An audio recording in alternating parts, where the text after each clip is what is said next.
Sonia Lagarde, Gaël Liano, bonsoir. Donc, et merci d'accepter notre invitation en direct sur Bonsoir. TJ pour le second tour, pour le débat du second tour des législatives. Alors, une première question, Gaël Liano, on commence par le candidat sortant. Dans quel état d'esprit êtes-vous, Gaël Liano? Mais écoutez, moi je suis par nature combatif, donc j'ai obtenu 11 000 voix au premier tour dimanche dernier, donc je suis en tête dans la première circonscription et donc je bats campagne pour gagner dimanche prochain. Sonia Lagarde.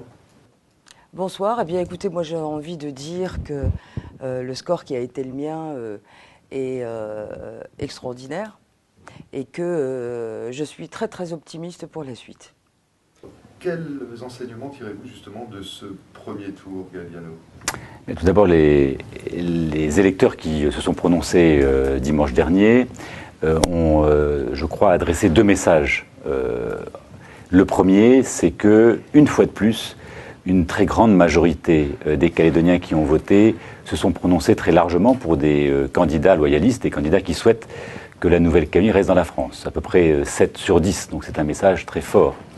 Le deuxième message qui nous a été adressé, c'est qu'il y avait effectivement une incompréhension par rapport au geste fort qui avait été fait il y a à peu près 2 ans par le rassemblement UMP. Et donc il faut les écouter, bien évidemment, les comprendre, en tirer les enseignements. Et il est important que l'on explique mieux ces gestes forts. Et également, ils ont été interprétés, à mon avis, comme une concession unilatérale aux indépendantistes. Mais nous avons voulu, pour préparer la solution consensuelle, que le plus large nombre de Calédoniens soient associés à cette solution. Si maintenant les indépendantistes ne disent pas clairement qu'ils s'inscrivent dans cette démarche, dans cette solution consensuelle, avec une majorité donc, pour le maintien dans la République française, eh bien, s'ils n'ont pas ce courage, nous devrons aller posément, mais tout à fait résolument, vers le référendum, qui est d'ailleurs prévu dans l'accord de Nouméa, pour clarifier les choses. Et une fois de plus, les Calédoniens eh bien, affirmeront qu'ils souhaitent rester dans la France.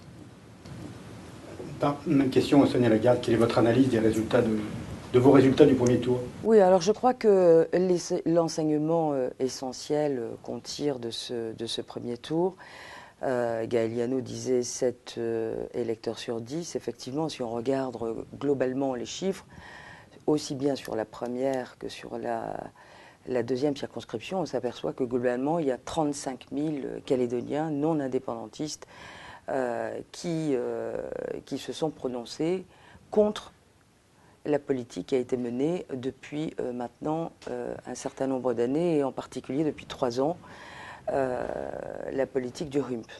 Donc ça, c'est l'enseignement qu'on doit tirer de ces élections. Et sur la province, dans la première circonscription, on s'aperçoit que c'est environ 16 500. Ce que j'ai envie de dire, c'est que les dernières déclarations qui ont été prononcées par Pierre Frogier à l'issue de ce premier tour montrent effectivement l'échec de la politique du RUMP. Moi, je suis relativement consternée. J'ai déjà eu l'occasion de le dire, mais je vais le redire ici ce soir, que dans les déclarations qui ont été faites, on dit qu'il s'agit d'un accident électoral, comme si tout ça était relativement banal. D'abord, je ne pense pas qu'il s'agisse d'un accident électoral, parce que s'il s'agissait d'un accident électoral, ça voudrait dire que dans la première circonscription, par exemple, 16 500, et voir si on prend la seconde, et si on les ajoute, 35 000 personnes, qui auraient voté elles-mêmes par accident. Ça veut dire que, comme le disait Gaël Liano tout de suite, que sans doute que la politique qui a été menée par le RUP n'a pas été bien comprise. C'est ça qu'on ressent, et c'est ce qui vient d'être dit. Or, moi je trouve que considérer le scrutin du premier tour comme un accident électoral, moi ça ne me convient pas du tout, parce que ça veut dire qu'effectivement le RUP pense que les Calédoniens n'ont pas compris. Moi j'ai envie de dire que c'est tout le contraire. C'est que les Calédoniens ont parfaitement compris la politique qui avait été menée depuis 3 ans, et qu'elles l'ont tellement bien compris qu'elles l'ont sanctionnée. Et c'est ça le résultat du scrutin de ce premier tour. Voilà. Et puis d'autre part, j'entends Gaël qui dit, vous savez, on était sur la recherche d'une solution. Alors il ne nous a pas dit avant 2014, mais aujourd'hui on voit que les positions au rhume se radicalisent et que le discours a véritablement changé depuis une semaine. On n'est plus véritablement dans la perspective d'une élaboration ou de la recherche d'une solution négociée pour l'avenir, puisque des concessions ont été faites et que le constat qu'on peut faire aussi de ça, c'est que sans doute qu'au RUMP, on a très très mal évalué le geste fort qui a été symbolisé par le drapeau. Pourquoi je dis ça? Parce que je trouve que les propos de monsieur Yano laissent penser que, au travers du geste qui a été fait avec le drapeau, ils avaient imaginé que les choses iraient toutes seules et qu'en lâchant un geste fort, les indépendantistes se mettraient tout de suite autour de la table et qu'on pourrait trouver une solution assez rapidement. En fait, on s'aperçoit que ce n'est pas du tout le cas parce que le RUMP est en train de se rendre compte effectivement qu'après avoir donné un symbole aussi fort comme le drapeau, eh bien les choses ne marchent pas. Et je trouve qu'il y a là de l'irresponsabilité politique. Pourquoi je dis ça? Parce que c'est méconnaître les indépendantistes. Les indépendantistes ont toujours tout accepté et jamais rien donné en retour. Et je crois que le constat que doivent faire Gaël Yano et le RUMP aujourd'hui, c'est effectivement ce constat relativement amer qui consiste à dire, voilà, nous on a fait des avancées, mais eux aujourd'hui ne nous ont pas rendu. C'est ça qu'on a entendu dans la déclaration de Pierre Frogier et c'est ça que vient nous dire Gaël Yano. Et donc je pense que quand on est un responsable politique, on aurait dû anticiper là-dessus quand on connaît parfaitement le terrain. Voilà. Ce qui est important dans ce résultat, vous avez dit accident, ce qui est effectivement dit, pour moi ce n'est pas un accident. C'est un message extrêmement fort qui a été donné par les électeurs, à la classe politique, et notamment au Rassemblement UMP. N'ayons pas peur de le reconnaître. Je crois que quand on est un responsable politique, il faut entendre, écouter et comprendre les électeurs. Moi, en tout cas, je les ai entendus, je les ai écoutés et je les ai compris. Il faut en tirer les enseignements. Et je suis prêt à assumer les responsabilités au sein du Rassemblement pour faire en sorte qu'ils soient effectivement entendus. Maintenant, en matière de gestes forts, le passé récent de la Nouvelle-Calédonie s'est construit au travers de gestes forts. La poignée de main de Jean-Marie Tjibaou et de Jacques Lafleur, Madame Lagarde était contre. La signature des accords de Matignon qui ont conduit à avoir un compromis entre indépendantistes et loyalistes, renonçant à la violence. Et donc, à partir du moment où on se met autour d'une table, il faut bien qu'on s'écoute, qu'on se respecte, qu'on accepte de travailler ensemble. Les accords de Matignon, Madame Lagarde était contre. L'accord de Nouméa, ça a bien été également une discussion longue pour faire en sorte que l'on puisse présenter 20 ans de paix, 1998-2018 aux Calédoniens. Nous vivons dans ces 20 ans de paix. Si nous vivons en Nouvelle-Calédonie, avec le développement économique que l'on connaît, le progrès social que l'on connaît également, c'est bien qu'il y a eu l'accord de Nouméa. Madame Lagarde était contre. Donc Madame Lagarde, elle est contre tout.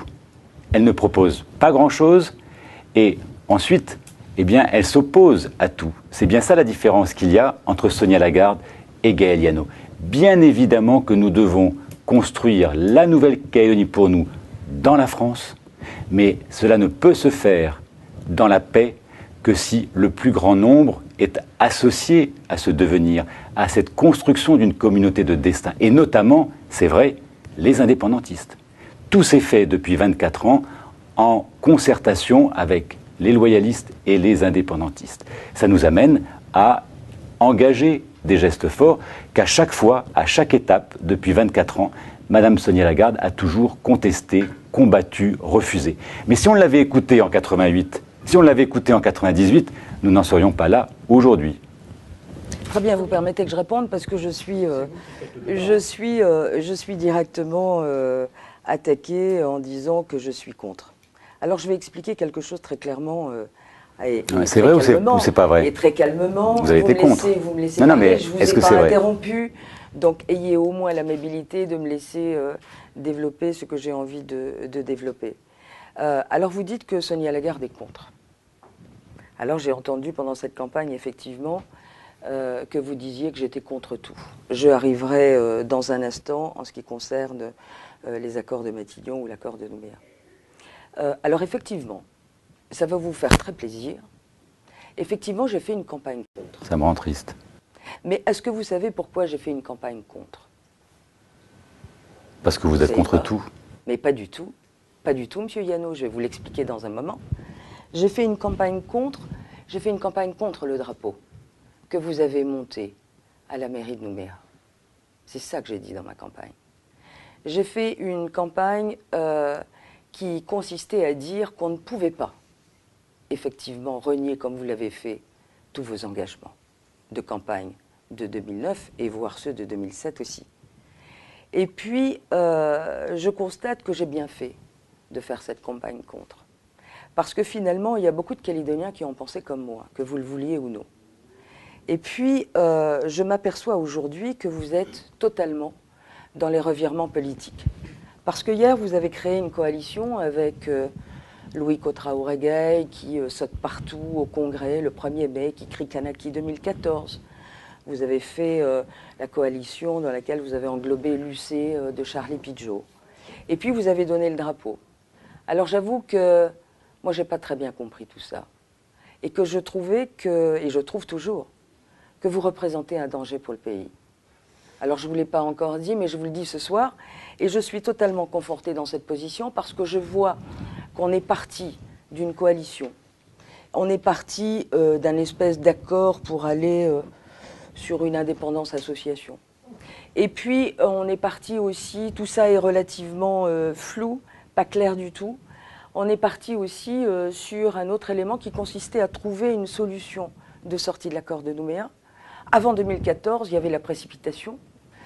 Le chef de votre parti l'a dit, le temps presse, il faut absolument trouver quelque chose.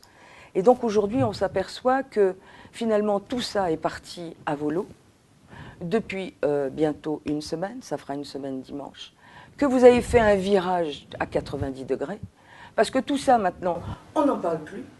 Vous radicalisez votre discours. Vous dites aujourd'hui, on ira jusqu'au bout de l'accord, et puis on va leur montrer aux indépendantistes qui nous ont pas compris. On va aller leur montrer de quoi on est capable. Jamais dit ça. On va aller jusqu'au bout. Mais c'est ça, monsieur. Jamais dit ça. C'est ça. On va aller leur montrer de quoi on est capable. Surtout, on va aller leur montrer, on va aller jusqu'au bout, puisqu'ils ne nous ont pas compris, alors qu'on leur a tellement tant donné, que, eh bien, on va aller jusqu'au bout des référendums, parce qu'on sait qu'à la fin, ces référendums, eh bien, il y aura toujours une majorité non indépendantiste qui s'exprimera. C'est ça votre discours aujourd'hui. C'est un virage à 360 degrés. Ah mais non, 360, on revient sur le même endroit. 360 degrés, ah ben voilà, de toute façon... C'est 180 degrés. Et donc, quand vous dites que je n'ai pas voté l'accord de Nouméa. L'accord de Nouméa. Merci. Alors effectivement, vous savez très bien, M. Yano, pourquoi je n'ai pas voté l'accord de Nouméa. Et je sais parce que vous et moi, nous avons eu un débat extrêmement intéressant ce matin aux Nouvelles-Calédoniennes. Et on a eu largement le temps de s'exprimer là-dessus. Et je vous ai rappelé une chose essentielle, c'est que j'assume totalement ce que j'ai fait. Et je l'assume d'autant plus que la seule raison pour laquelle je n'ai pas voté l'accord de Nouméa, c'était que j'étais opposée à toute forme de gel du corps électoral. Et vous le savez pertinemment. Et donc, j'assume, sauf que 72% des Calédoniens ont voté cet accord. Et comme je suis légaliste, Monsieur Yano, eh bien, il s'impose à moi depuis un certain nombre d'années. Et je m'applique au quotidien à le respecter et à le faire appliquer. Ce qui n'est pas votre cas, parce que le drapeau que vous avez hissé au petit matin à la mairie de Nouméa, alors je me demande si vous étiez soi-disant pas au courant, vous n'étiez pas d'accord, mais aujourd'hui vous êtes d'accord, etc., etc., parce que vous donnez l'impression, M. Yano, de faire cette campagne en dehors du RUMP. Alors moi j'ai envie de vous poser une question. après vous avoir dit pourquoi je n'avais pas voté l'accord de Nouméa, est-ce que vous êtes dedans ou est-ce que vous êtes dehors, le RUMP? Vous êtes où? Vous êtes à côté? Vous êtes dedans quand ça vous arrange? Vous êtes dehors quand ça vous arrange pas? C'est quoi votre problème?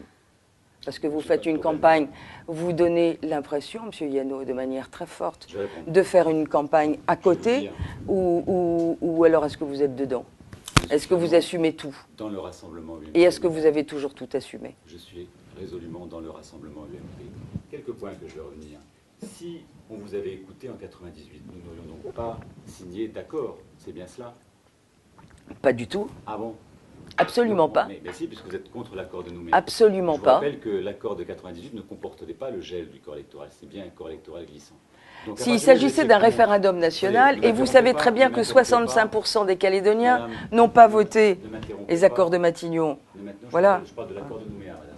Ah bon, non, mais parce que vous avez fait référence aux accords de Matignon aussi. Si on avait écouté Sonia Lagarde en 98, il n'y aurait donc pas eu d'accord de Nouméa. On est bien d'accord. Comment aurions-nous fait pour vivre en paix depuis maintenant 13 ans, 98-2012? C'est bien cela que je veux dire. C'est que si on écoute... C'est tout ce que vous avez comme dépense, comme défense. C'est bien pauvre. C'est bien pauvre. Depuis 24 ans, si on avait écouté Sonia Lagarde, je le répète, il n'y aurait eu aucun accord en Nouvelle-Calédonie. Vous étiez contre tout. En ce qui concerne les indépendantistes, vous savez, moi je n'ai jamais été élu sur une liste où il figurait des indépendantistes. Vous l'avez été en 2004 avec Christiane Gambé.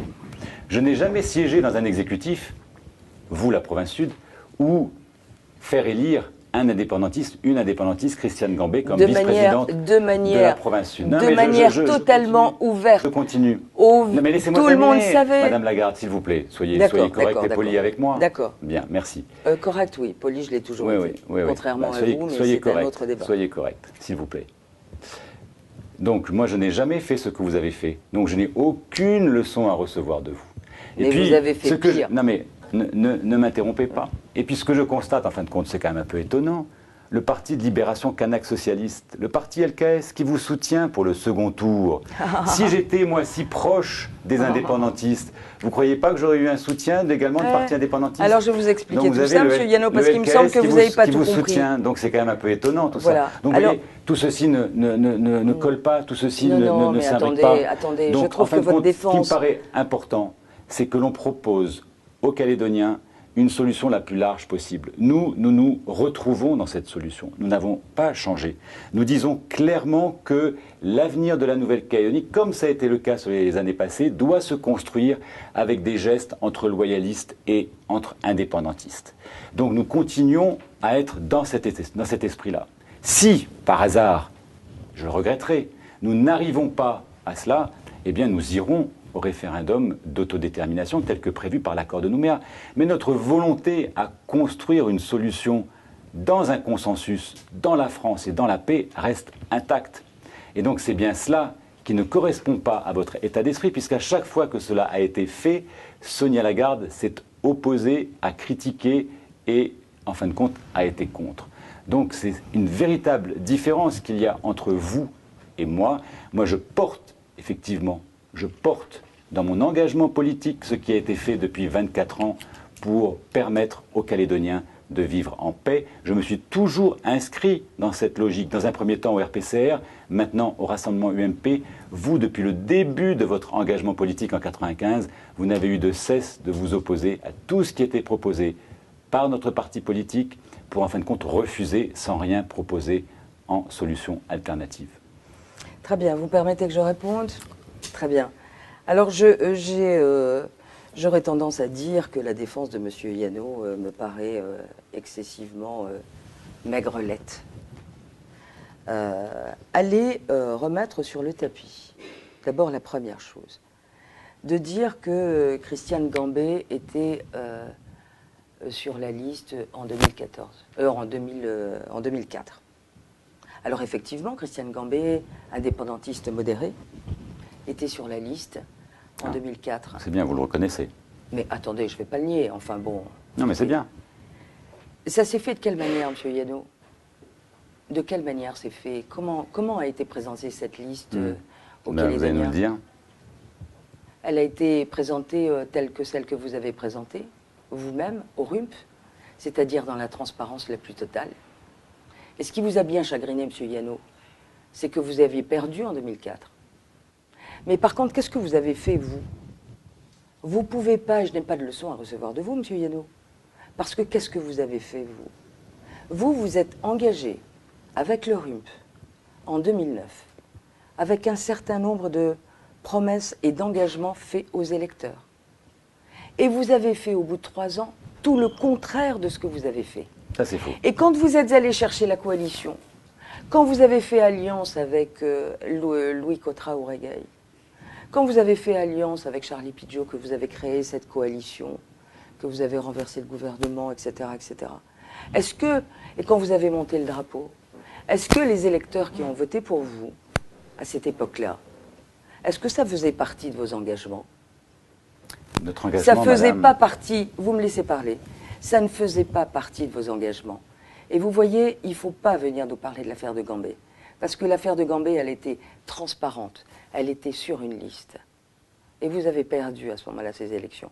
Alors que vous, en 2009, vous vous êtes présenté face aux électeurs avec un certain nombre d'engagements, mais certainement pas l'affaire du drapeau, et certainement pas ce que vous avez fait après avec la coalition. Voilà. Ça fait la différence, M. Yano, entre vous et moi. Alors maintenant que vous osiez me dire que je suis contre tout, j'espère que vous n'allez pas aller jusqu'à me dire que je suis contre la France, M. Yano. Parce que vous savez, je vais vous raconter une petite histoire. Mon père était le premier engagé volontaire du bataillon du Pacifique. Et j'ai grandi avec ça. Alors personne ne va vous croire aujourd'hui, M. Yano, si vous tentez de faire croire aux Calédoniens que je suis contre la France et que je suis contre la paix. Et enfin, en ce qui concerne le LKS, savez-vous pourquoi le LKS, qui a l'air de vous embêter d'ailleurs, parce qu'il me semble que vous êtes à la recherche d'un certain nombre de voix mais moi, je ne pour vais pas tenter les de piocher gagner, chez les indépendantistes, pour madame, tenter de contrairement à gagner, vous. pour tenter de gagner. Contrairement à vous. Alors, voyez, je suis ravie d'avoir aujourd'hui des gens qui spontanément, sans que je n'ai tracté, Oui, ça c'est ce que vous en dites. sous-main. Oui, non, Qui mais le vous n'allez prouve pas me faire... Qui Ben, le rien. prouve qu'il y a eu des négociations Et savez-vous, secrètes dois-je avec vous le rappeler, LKS. dois-je vous rappeler, dois-je vous rappeler, Monsieur Mener des Yano, négociations secrètes. dois-je vous rappeler, Monsieur Yano, que le LKS s'est exprimé et a dit « Nous allons donner notre voix à Sonia Lagarde dans la première circonscription. » Pourquoi? Parce que c'est la seule qui, dans son programme, parle de la vie chère. Et ça, c'est un thème qui a sans doute interpellé beaucoup de Calédoniens, y compris des gens du LKS. Que ça vous plaise ou non, Monsieur Yano, parce que vous avez été étrangement absent sur ce sujet durant toute cette campagne. Pas du tout. C'est pas parce que vous Voilà. le dites que c'est la réalité. Alors il faudrait J'ai fait des montrer votre propositions programme également. sur Et vous lequel l'avez dit vous sur la vie intervenez chère. sur la Parlons vie de la chère. vie chère, madame. Sur les 8 dernières années, c'est vous qui avez été en charge des affaires de la Nouvelle-Calédonie pendant 7 années. De 2004 à Ah, ça 2009, recommence. de 2004 à 2009, vous étiez majoritaire au gouvernement et à la province sud. Qu'avez-vous fait pour la vie chère? De 2009 à 2011, il y a donc tout juste un an, c'était bien le gouvernement Gomez qui dirigeait la Nouvelle-Calédonie. Donc pendant 7 ans sur 8, c'est vous, madame Sonia Lagarde, avec vos amis, qui ont été en responsabilité. Et on sait bien que la réponse à la vie chère, ce sont bien des compétences provinciales et des compétences de la Nouvelle-Calédonie, traitées par le gouvernement et le Congrès. Eh bien, pendant 7 ans, vous avez fait si peu, voire rien, et la situation, quelle est-elle? Aujourd'hui, on voit des personnes défiler dans la rue, des syndicats mécontents, mais si vous aviez réglé les choses, madame Lagarde, pendant ces 7 années de pouvoir, vous imaginez bien que le sentiment de Calédoniens serait totalement différent. Ils n'auraient pas ce sentiment de vie chère comme ils l'ont aujourd'hui. Donc c'est bien, en fin de compte, pour pallier vos insuffisances pendant les 7 ans, que le gouvernement actuel est obligé de prendre des mesures fortes au niveau du minimum vieillesse, du minimum retraite, tout ce que le gouvernement Gomez, que vous soutenez, puisque vous en faites partie, n'a pas fait. Mais Donc, je ne fais en pas matière- partie du gouvernement Gomez. Non, moi. mais que vous soutenez. Vous êtes bien, vous ne vous dédouanez Mais j'en pas. fais pas quand même. partie. D'accord. Non, mais vous soutenez bien quand Ah même. bah bien sûr, Calédonie évidemment. ensemble. Je vais pas D'accord. lier. Non, mais il Voilà. faut que ce soit plus clair. Enfin, je trouve que vous Donc, êtes formidable. Simplement. Voyez, je vais vous dire quelque chose, vous êtes formidable, Vous monsieur n'avez Yano. rien fait pendant 7 ans, d'où le sentiment extrêmement fort des Calédoniens aujourd'hui de se dire, eh bien, il faut maintenant au moins lutter contre la vie chère. Et vous êtes donc, arrivé comme c'est le bien, Messie. C'est bien ce sentiment. Moi, je ne suis pas au C'est gouvernement bien de la ça. Nouvelle-Calédonie, madame. Eh ben, moi non plus. Donc, ce que je veux simplement vous dire, c'est que votre crédibilité pour faire des propositions contre la vie chère, en fin de compte, elle tombe, elle fait flop, Ah oui, mais je quand vais on m'en voit que expliquer vous, dans un quand vous instant. étiez au pouvoir, vous n'avez rien fait. Sur la loi antitrust, on voit bien qu'elle est actuellement en discussion et qu'elle sera présentée probablement par le gouvernement. Ça a été signé ces jours-ci, voire aujourd'hui. Donc c'est une compétence de la Nouvelle-Calédonie. Sur l'autorité de la concurrence, vous savez qu'elle est venue, cette autorité de la concurrence, en avril dernier en Nouvelle-Calédonie, que j'ai participé en tant que député aux côtés du gouvernement actuel à sa venue. Elle rendra un rapport au mois de juillet, cette autorité de la concurrence. Et on verra quelles sont les propositions, probablement fort intéressantes, qu'elle fera. Sur les frais bancaires, je suis intervenu personnellement, directement, auprès de Christine Lagarde et de François Baroin, pour faire en sorte qu'on intensifie la transparence, la concurrence et le contrôle des frais bancaires. D'ailleurs, ce n'est pas moi qui le dis, il y avait un article il y a peu de temps dans les Nouvelles Calédoniennes qui indiquait qu'effectivement, il y avait des changements en matière de frais bancaires. Eh bien, il faut continuer dans ce sens. Si je suis élu député, bien évidemment que je continuerai le combat que j'ai mené pendant 5 ans pour apporter des réponses concrètes à la vie chère aux Calédoniens. Vous savez, la défiscalisation que j'ai défendue, ça permet concrètement à des milliers de Nouméens, à des milliers également de Calédoniens, de payer un loyer dans leurs logements sociaux 30% moins cher. Ça, c'est une réponse concrète que l'on apporte aux Calédoniens. À partir du moment où vous payez 70 000 francs un loyer, au lieu de 100 000, vous imaginez que dans le budget d'un ménage, ça, c'est une avancée concrète en matière de lutte contre la vie chère. Très bien. Vous êtes formidable. Mais je sais. Je ne vous l'avais jamais dit, mais voyez, j'ai envie de vous le dire. Vous êtes formidable parce que vous êtes excellent dans le mensonge. Mais non, prouvez-moi Vous le êtes contraire. excellent dans le mensonge. Et je trouve que vous devriez continuer sur cette voie parce que, heureusement que le ridicule ne tue pas, parce que sinon vous seriez déjà mort. Vous n'avez pas été au pouvoir pendant 7 ans. Alors, je sur vais les vous 8 dernières expliquer un années. certain nombre de choses. Ce matin, j'ai tenté de m'en expliquer avec vous, mais il me semble que vous n'avez pas tout compris. Alors, comment vous pouvez en arriver, M. Yano, à faire le procès et à dire que depuis un certain nombre d'années, depuis 2004, on n'a rien fait? Si Pierre Frogier, qui a récupéré la province sud aujourd'hui, a un certain nombre de mesures sociales qui ont été mises en place et dont il bénéficie et dont il fait beaucoup de publicité à l'extérieur, c'est parce que c'est tout le travail qui a été mené entre 2004 et 2009 en matière sociale. Et ça, dire le contraire, M. Yano, vous seriez un fiefé menteur. Ah, vous voyez. Alors commence. après, les agressions verbales commencent. alors après, Restez correcte, Madame Lagarde. entre Je ne vous ai pas traité de menteuse. 2009, Ne me traitez pas de j'ai menteur. dit vous s'il vous seriez, plaît. vous Oui, oui, oui. seriez. Non, mais toute Alors, votre campagne entre a été 2009 basée sur ça, donc ne continuez entre pas ce 2009 et 2011, vous osez dire que Philippe Gomez n'a rien fait au gouvernement et qu'on y était et qu'on n'a rien fait. Et puis même, vous pourriez aussi porter des accusations sur le gouvernement que présidait Marie-Noëlle Temmereau, que vous connaissez fort bien. Et vous savez bien à quel point Marie-Noëlle Temmereau a une fibre sociale. Et vous savez très bien ce qui a été fait. Donc je ne peux pas laisser dire ça, M. Yano. D'autre part, concernant la loi antitrust, Philippe Gomez l'avait annoncé, il l'avait dans les clous, je suis d'accord avec vous. Rien n'a été C'est fait une sous son loi, gouvernement. c'est une loi qui, Vrai ou faux qui doit être votée localement. Sauf que le gouvernement que vous avez mis en place, avec votre coalition, quand la loi antitrust était prête, quand le gouvernement Gomez a été renversé, cette loi antitrust, elle a été mise au panier. Mais vous savez que c'est faux, madame. Mais c'est pas faux du tout. Il suffit de se référer au discours de Mais non, politique vous générale pouvez qu'il a le dire, prononcé ça, pour vous pouvez savoir le dire ça. dans vos C'est discours, vous, pas devant c'est moi, vous. pas Mais devant attendez, moi. Monsieur Mais Yano, pourquoi l'avez-vous pas fait ne pendant- Vous m'interrompez avez pas. été au gouvernement Ne pendant 2 m'interrompez ans. pas. Mais moi, je Pourquoi n'ai pas été pendant au 2 ans gouvernement, Non, Monsieur mais Yano. Monsieur Gomez, vous parlez Mais- bien de Monsieur Gomez là-dessus. Voilà. Mais je comprends Calédonie maintenant. ensemble. Alors vous savez, je vais vous dire quelque chose. Allez-y. Je comprends ce soir un certain nombre de choses. Dimanche soir, il s'est passé quand même quelque chose d'extraordinaire à RFO, au soir du premier tour. Vous avez refusé, Monsieur Yano, que Monsieur Gomez rentre dans le studio alors que vous étiez là.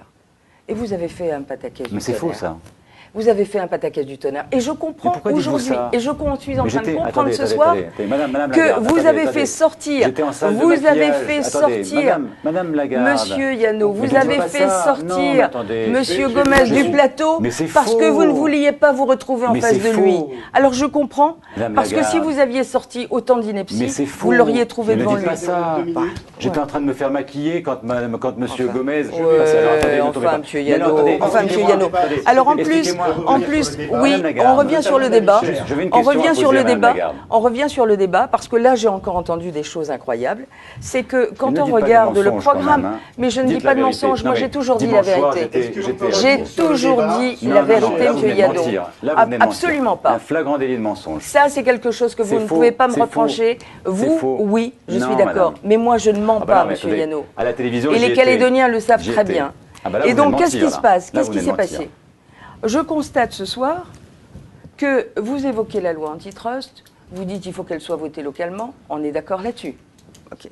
Après, vous parlez de l'autorité de la concurrence. Et vous nous dites, c'est grâce à moi, parce que j'ai été député, c'est pour ça l'autorité de la concurrence est venue, etc., etc. Mais tout ça, c'est des choses qui ont été demandées bien avant vous, Monsieur Yano. Il s'est passé quoi? Il s'est passé qu'il y a 25 000 personnes qui sont descendues dans la rue dans ce pays pour dire halte à la vie chère. Mais il y a eu l'intersyndicale qui s'est positionné, Il y a un an. Et dans le discours de politique générale, c'était encore dit ça. Ok? Qu'il fallait y mettre en place une autorité locale de la concurrence. Donc aujourd'hui, on n'a pas cette possibilité. Et vous savez très bien que c'est du ressort de l'Assemblée nationale, ou voire d'aller discuter avec le gouvernement français pour faire comprendre qu'on ne peut pas mettre en place la loi antitrust si on n'a pas son pendant, qui exerce un contrôle et qui exerce éventuellement des sanctions en cas d'abus. Et donc, vous savez très bien, parce que je vous entends dire que la vie chère, c'est pas le député qui doit s'en occuper. Mais alors, pas du tout. Il faut que ça reste, il y a des dispositions qui doivent être prises. Vous avez bien démontré que c'était le contraire, puisque j'ai des avancées concrètes. Alors, pour revenir sur la vie chère... La mise en place d'une autorité locale de la concurrence. Juste une question, Madame Et enfin, vous revenez sur les frais bancaires. Et donc, tout ça, je voulais en terminer, excusez-moi. Tout ça pour dire, Monsieur Yano, que dans votre brochure, on ne voit pas tout ça. Et que je pense que la mienne doit sans doute être vos livres de chevet. Parce que depuis le débat que nous avons eu ce matin, je crois que, voilà, je constate que vous revenez sur la loi antitrust, vous revenez sur les frais bancaires. Mais vous n'avez rien dans votre programme, Monsieur Yano. Je n'ai rien dans mon programme. Vous n'avez pas de proposition. Madame Lagarde. Vous n'avez pas de proposition. Quelle suffisance, quelle suffisance. Voilà. Juste une question, Madame Lagarde, puisque c'est un débat.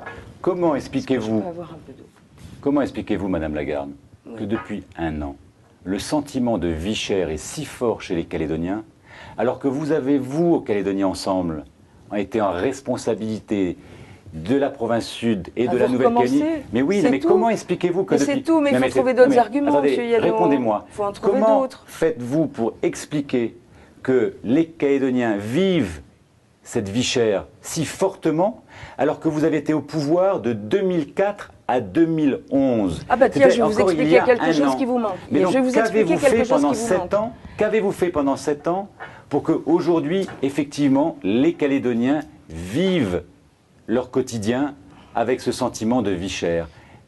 Probablement insuffisamment, très peu, voire peut-être quasiment rien. Autrement, comment est-ce qu'on expliquerait si alors, vous aviez je vais réglé... vous expliquer. Attendez, non, Madame mais Lagarde. attendez. Juste, je termine ma question. On va conclure parce qu'il y a après Comment les internautes. Donc, comment expliquez-vous Comment expliquez-vous je vais répondre si Monsieur Yano me laisse. Mais attendez, vous ne pouvez pas dire ça, Monsieur Yano. Mais arrêtez, vous répétez toujours la même chose. Vous répétez toujours la même chose. Mais non, ça ne me dérange pas. C'est vous qui répétez comme un perroquet toujours la même chose. Le problème, et attendez, Monsieur Yano, elle ne se poserait plus la question. Pourquoi il faut une loi antitrust? Pourquoi il faut une loi antitrust? Parce que justement... Vous ne répondez pas à ma question. Vous ne répondez pas à ma question. Mais j'ai déjà répondu à votre question. Pourquoi les Calédoniens ont ce sentiment si fort? Mais Monsieur Yano, vous ne pouvez pas dire ça. Ah ben, attendez, vous essayez quoi? Les Calédoniens vivent. Mais arrêtez, Monsieur Yano, vous permettez que je puisse répondre? Vous permettez que je puisse répondre? Mais apportez-moi une réponse à cela. Mais attendez, vous répondez à côté. Attendez. Pourquoi on veut absenter? Attendez, c'est quand même important ce qu'il dit, parce qu'il répète toujours la même chose. Non, je vais vous répondre de manière très simple. Je vais vous répondre. Si vous n'avez pas compris, je vais encore vous expliquer. Alors, quand vous nous reprochez d'avoir fait un certain nombre d'avoir rien fait pendant un certain nombre d'années, C'est pas moi, c'est les Calédoniens qui vous le reprochent. Attendez, si les Calédoniens, M. Yano, si les Calédoniens nous l'avaient reproché, ils n'auraient pas été 35 000 à voter contre vous. Mais ils n'ont pas voté contre nous. Prenez pas toutes les voix qui n'ont pas voté Rassemblement UMP pour dire que toutes les voix ont voté contre nous. En tout cas, vous avez été lourdement sanctionné. Vous avez été lourdement sanctionné, Monsieur Yano, que vous le vouliez ou non. Alors que ça vous embête, que ça vous embête. 1400, 1400. Et oui, mais 1400, ce sont 1400. C'est pas beaucoup, hein. C'est pas beaucoup, hein. Vous auriez pu faire mieux, hein. Je suis quand même en tête. Alors maintenant, j'ai envie de vous dire une chose par rapport à ça. Qui s'est opposé ? Parce que vous savez très bien pourquoi il faut une loi antitrust. Vous n'avez pas répondu à ma question, Madame Lagarde. Je vais vous répondre. Non, mais... Je vais vous répondre, je vous ai déjà répondu. Pourquoi ce sentiment est si fort alors que vous avez été au pouvoir pendant 7 ans? Vous n'avez pas répondu à ma question. Mais les Calédoniens, mais ça ne me dérange pas du tout. Les Calédoniens viennent de vous faire la démonstration, Monsieur Yano. C'est vous qui êtes en perte de vitesse. Ah, mais non. C'est vous qui êtes en perte de vitesse. C'est l'échec du RUMP. C'est l'échec de votre politique. Qui s'est opposé à l'implantation d'un 3e hyper pour justement la concurrence? Qui est-ce qui a été donné l'autorisation à M. Lavoie pour ouvrir un autre supermarché à D'imbéa-sur-Mer?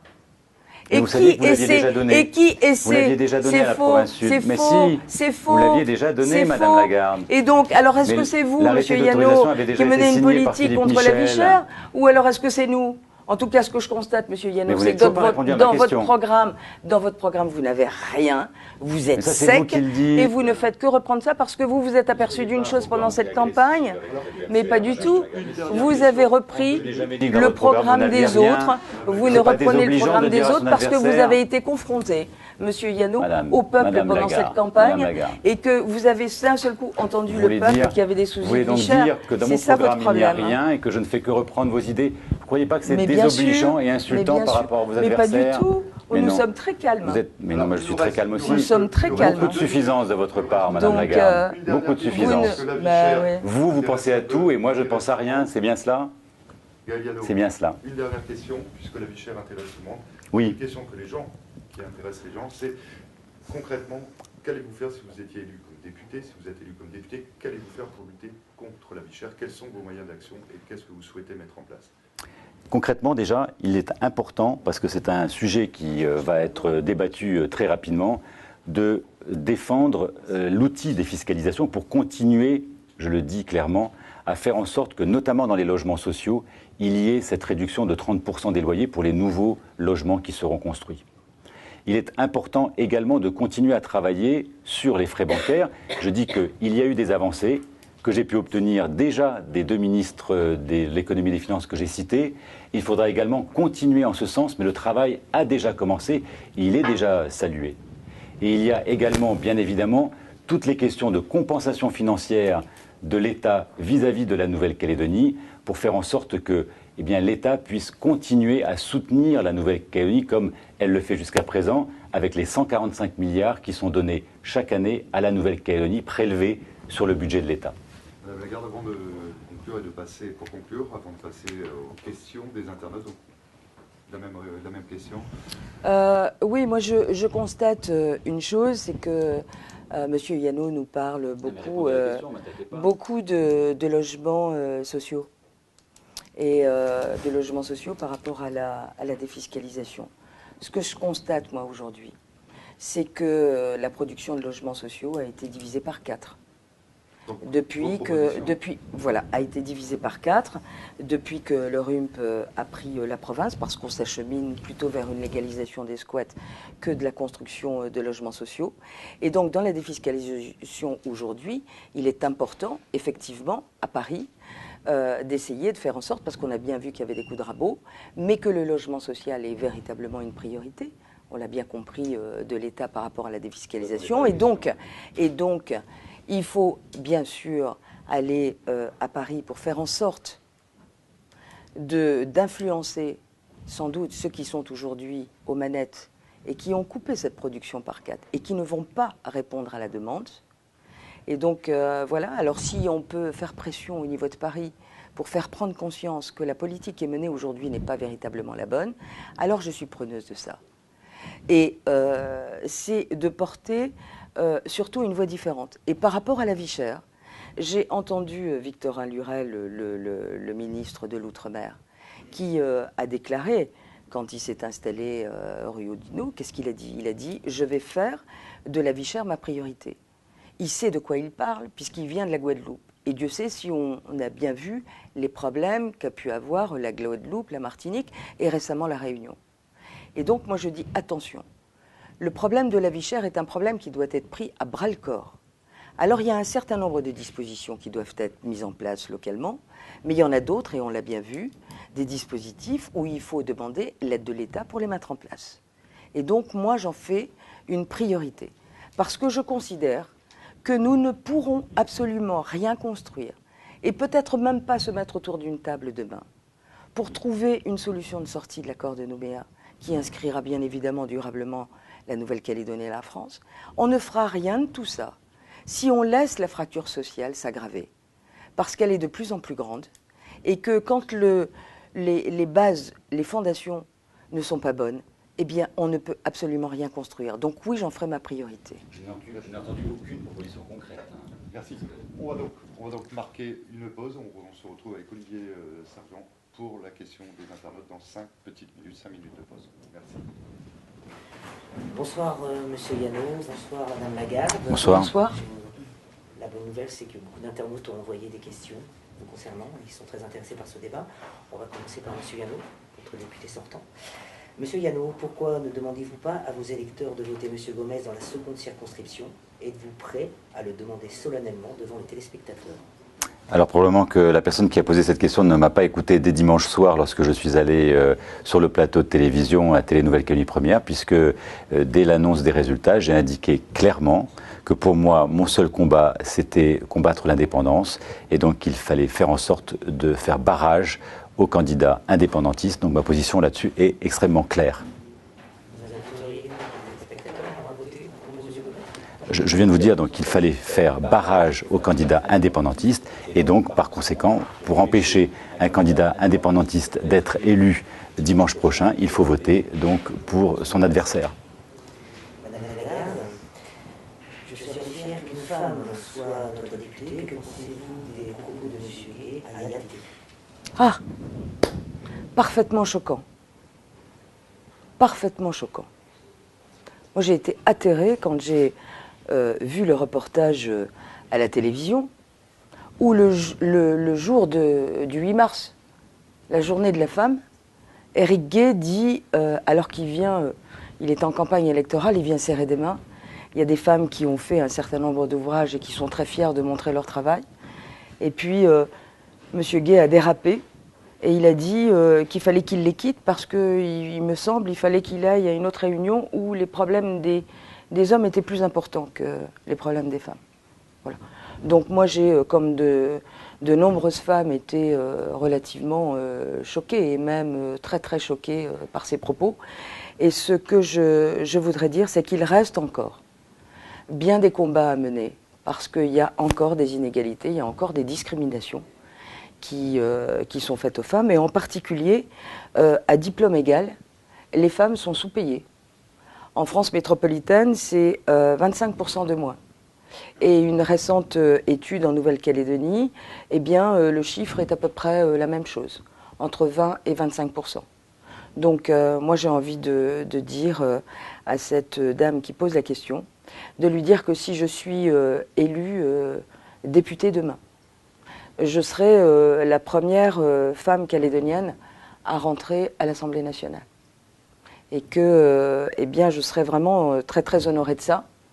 Et concernant l'égalité des salaires, eh bien, je n'hésiterai pas une seule seconde à voter une loi, qu'elle soit de la gauche ou qu'elle soit de la droite, parce que j'estime que c'est une avancée sociale et qu'elle ça aurait dû se faire déjà depuis longtemps.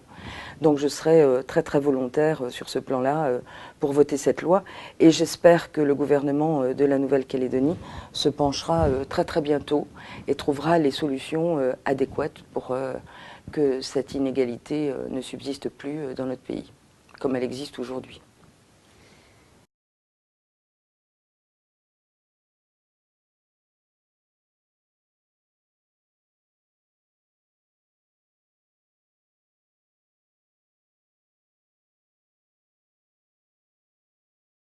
Vous savez, moi, depuis que je suis élu député il y a 5 ans, donc, D'abord, à Paris, j'ai accueilli environ 1000 Calédoniens à l'Assemblée nationale. En ce qui concerne la Nouvelle-Calédonie, j'ai veillé à me déplacer souvent dans les îles pour être également le député des îles Loyauté, mais également bien évidemment le député de Nouméa. Ma permanence se trouve rue de Sébastopol, près de la place des Cocotiers.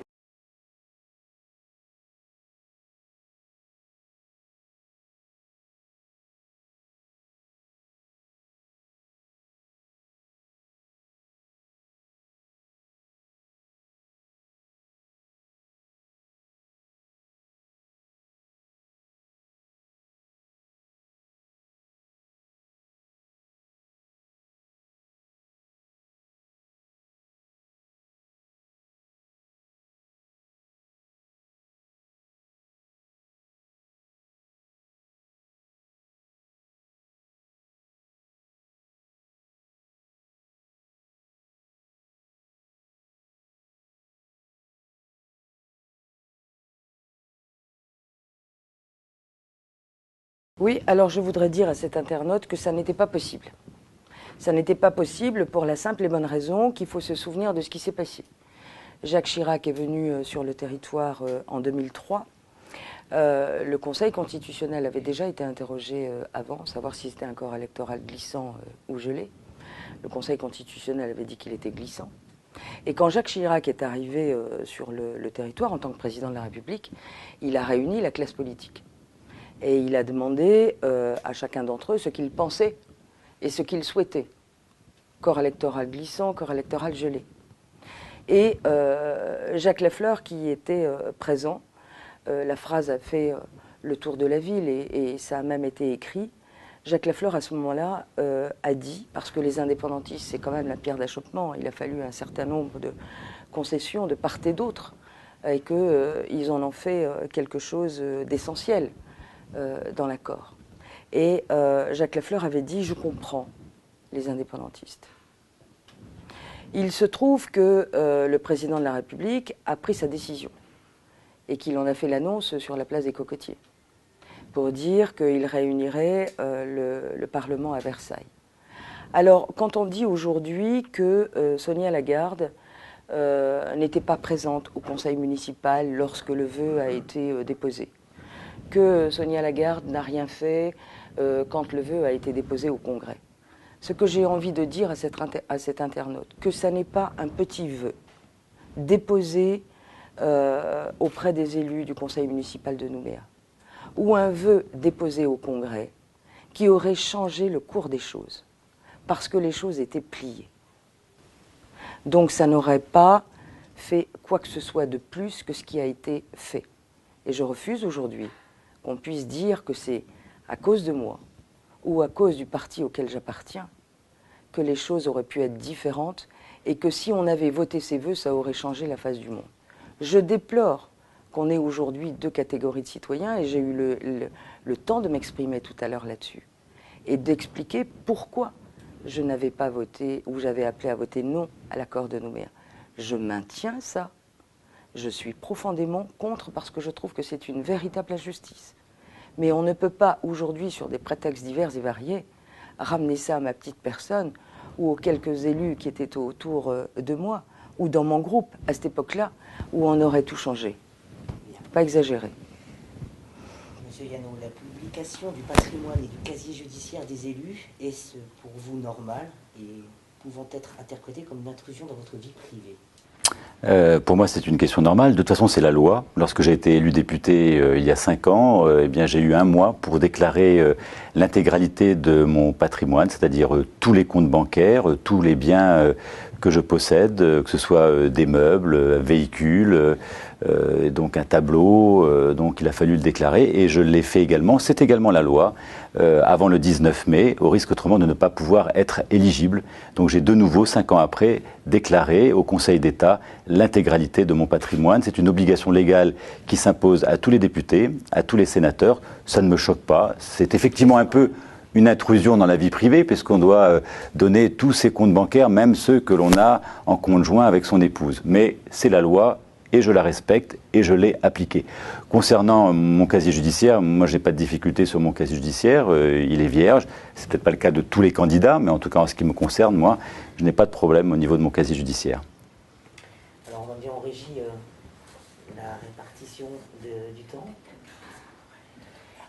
Alors dernière question pour mademoiselle Lagarde. Madame Lagarde, Gaël Yano parle de la nécessité remise en cause du gel électoral du corps électoral. Madame Lagarde peut-elle nous expliquer son vote à ce sujet?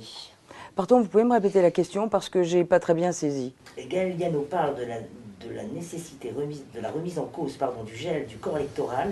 Madame Lagarde peut-elle nous expliquer son vote à ce sujet? Mon vote à ce sujet, je pense qu'il ne s'agit pas de mon vote, mais ce que je pense par rapport à ça.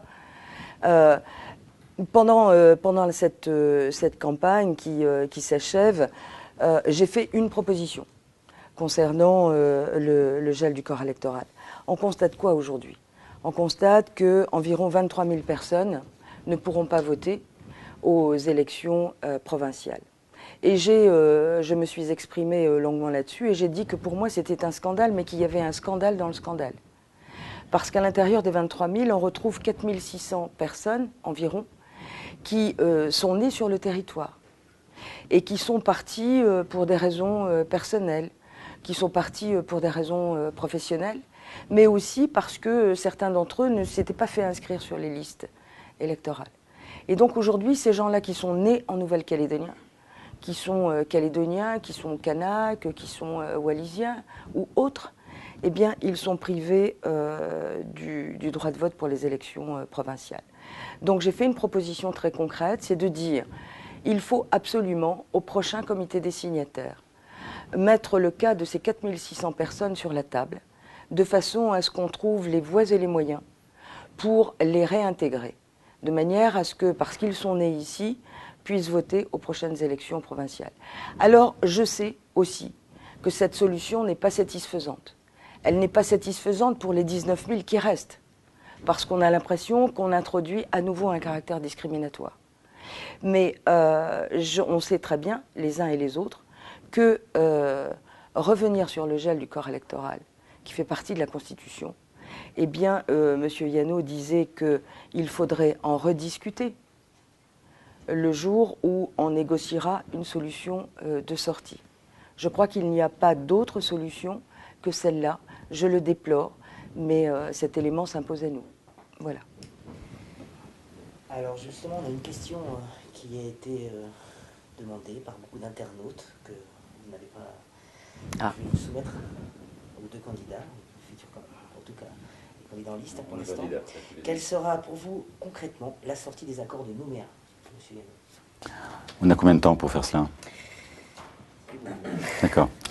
Pour nous, la sortie de l'accord de Nouméa, c'est premièrement une sortie qui se fera forcément dans la France. J'ai fait des propositions concrètes sur la solution que je propose dans la France. Premièrement, il n'y aura plus de nouvelles compétences qui sera transférée jusqu'à la fin de l'accord de Nouméa. Deuxièmement, aucune des 6 compétences régaliennes que sont la nationalité, la justice, l'ordre public, l'armée, les affaires étrangères, la monnaie, ne devront être transférées à la Nouvelle-Calédonie. Elles resteront, ces compétences, des compétences de l'État. Troisièmement, il faudra, ça a déjà été évoqué, revenir sur la question du gel du corps électoral. La citoyenneté calédonienne est la citoyenneté la plus fermée au monde. Il faudra donc revenir à un corps électoral qui soit plus ouvert et non pas gelé. Et puis, quatrième point, je pense qu'il est important aussi que l'on formalise le caractère spécifique et particulier de la Nouvelle-Calédonie dans la Constitution, et donc modifier la Constitution, dont le rôle important donc, du député, indiquer clairement que la Nouvelle-Calédonie est une collectivité particulière de la République française, et pour ce fait, ancrer durablement la Nouvelle-Calédonie dans la France. Voilà, en quelques mots, résumé, ça serait peut-être très long de détailler précisément cette solution, mais j'en ai donné en tout cas les quelques lignes qui permettent de mieux comprendre ce que nous, en tout cas, nous souhaitons, ce qui motive notre combat politique. Alors moi, je suis bien évidemment... Je suis désolé, le temps il est imparti. Oui, mais alors moi, je peux pas m'exprimer. Je peux tout simplement dire qu'il faut rechercher... Non, mais attendez, il faut rechercher une solution qui inscrive durablement la Nouvelle-Calédonie dans la France, bien évidemment. Cette solution, elle devra être recherchée après 2014, parce que ce sont les élus qui auront la légitimité pour pouvoir le faire. Je crois qu'il vaut mieux avoir la sagesse de trouver une solution de sortie que d'aller au référendum couperet. Mais bien sûr, en laissant les compétences régaliennes à l'État et de faire en sorte que la Nouvelle-Calédonie soit durablement inscrite, bien évidemment, dans la France. C'est une richesse d'être dans la France. Merci. Monsieur Yano, si vous voulez en développer, vous avez encore quelques secondes sur l'accord, sur la sortie de l'accord de Nouméa. Je vous ai répondu, moi au contraire de Madame Lagarde, je pense qu'il ne faut pas attendre la fin du processus de l'accord de Nouméa. Il faut, sans précipitation, en toute transparence, aborder cette question assez rapidement. Et le moment venu, les Calédoniens trancheront. Mais je crois qu'il y a une forte inquiétude chez nos compatriotes calédoniens qui souhaitent savoir quel sera l'avenir de la Nouvelle-Calédonie, qui souhaitent se projeter sur le long terme. Il faut donc aborder cette question dès maintenant, en discuter, pour qu'ils puissent imaginer, en fin de compte, quel sera leur futur. Alors on est d'accord, il faut discuter maintenant, mais il ne faut rien négocier avant 2014. Merci voilà. Madame Lagarde. Je pense qu'on va marquer une petite pause et puis on va se retrouver dans quelques instants pour la suite, pour les débats. Merci. Merci à vous.